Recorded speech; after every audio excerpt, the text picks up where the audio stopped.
под ногами свежий снег, хотя тропинка должна быть вычищенной. Жители домов по Адаратского до сих пор идут по сугробам. Очень плохо. Тротуары убирают, а дороги вообще не чисты. Раньше хоть трактор каждый день ходил, вот здесь прочищал. Мы выкидывали лопатами, сами жители. Выкидывали лопатами снег, он проходил, прочищал. А нынче один раз, по-моему. За всю зиму. По словам местных жителей, в управляющей компании на их жалобу заявили, трактор сломался, починить пока не могут. Жильцы считают, что за те деньги, которые они платят, дорога должна быть расчищена. Вот за этот месяц 9 тысяч платили за квартплату.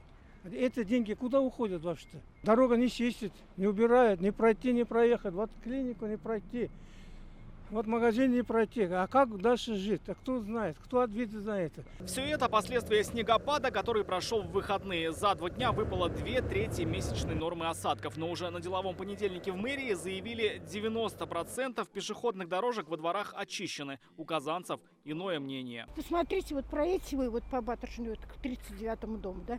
Там тротуар, сейчас был тротуар, сейчас его засыпало, его нет. Понемножку видно, что убирают. Так, конечно, трудновато здесь все проехать, а так все устраивает. А вот такая картина в одном из дворов на Бондаренко. Он буквально завален снегом. От транспортного коллапса, пожалуй, спасает лишь то, что машины сами, заезжая и выезжая, освежают уже имеющуюся колею. Но видно, что уборочная техника сюда еще не заходила. Чего не скажешь о тротуарах. Их действительно чистили. Почему же остальные сугробы до сих пор не убраны? Об этом мы спросили в местном ТСЖ. Ждем технику. А технику кто, город выделяет? Нет, мы заказываем через организации.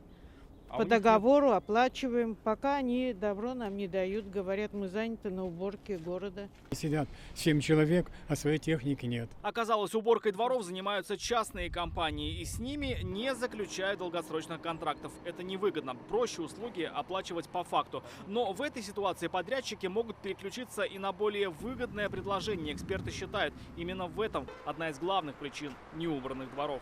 Для того, чтобы привлечь подрядную гражданской ответственности, нужно иметь договор. А раз нет договора, как мы можем их привлечь? Никак. Решение, считает Геннадий Сомов, тут может быть одно – свой парк техники у каждой управляющей компании. Если я управляющая компания, у меня должно быть все. Инженер кадр должны быть, технический кадр быть, техника должна быть. И в любое время, там снег, дождь, неважно, что случилось, выгонять технику на уборку территории. По уборке на улице Адаратского мы обратились в администрацию Новосавиновского района, и техника, и люди нашлись. Но сделать репортаж из 6 тысяч казанских дворов не представляется возможным. Рамиль Шайдун, Адельмин Дубаев, ТНВ, Казань.